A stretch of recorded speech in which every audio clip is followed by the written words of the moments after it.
உங்களுக்கு குணாஃபா கிடைக்குங்க. எனக்கு என் ஃப்ரெண்டு குணா தானே தெரியும். அது என்ன குணாஃபான்னு கேட்குறீங்களா? மொக்க காமெடியான அண்ணங்கிட்ட போனீங்கன்னா சூடு வச்சிருவாப்ல. அண்ணங்கிட்ட சீசி குணாஃபா கிடைக்கும். அது மேல பொத்துனாப்புல மலைச்சாரமா நட்ஸ்லாம் போட்டு வீட்டிலே பகுமானமா காய்ச்சி வந்த அந்த சுகர் சிரப்பை ஊற்றி எடுத்து வாயில வச்சு அப்படின்னா மெல்ட் ஆகி உள்ள போயிருச்சு.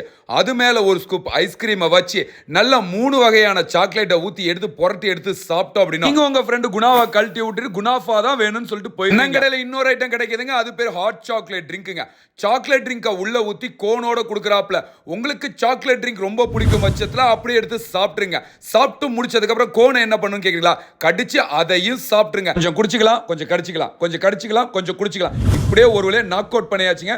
ஸ்பாட் எங்க இருக்குன்னா பெரம்பலூர் எலம்பலூர்ட்ட வந்தீங்க அப்படின்னா குயின் ட்ரெண்ட்ஸ்க்கு அப்படியே ஆப்போசிட்ல இருக்கதா இந்த ட்ரீமி கிரீமி. இந்த வீடியோவை உங்க ஃப்ரெண்டு குணாவுக்கு அனுப்பிச்சு விட்டு நீ உண்மையான குணாவா இருந்தா இந்த குணாஃபா எனக்கு வாங்கி கொடு, இல்லைன்னா உன குணாஃபா தான் கூப்பிடுன்னு சொல்லி ஆட்டாம் பிடிங்க. அடுத்த வீடியோல வரட்டா.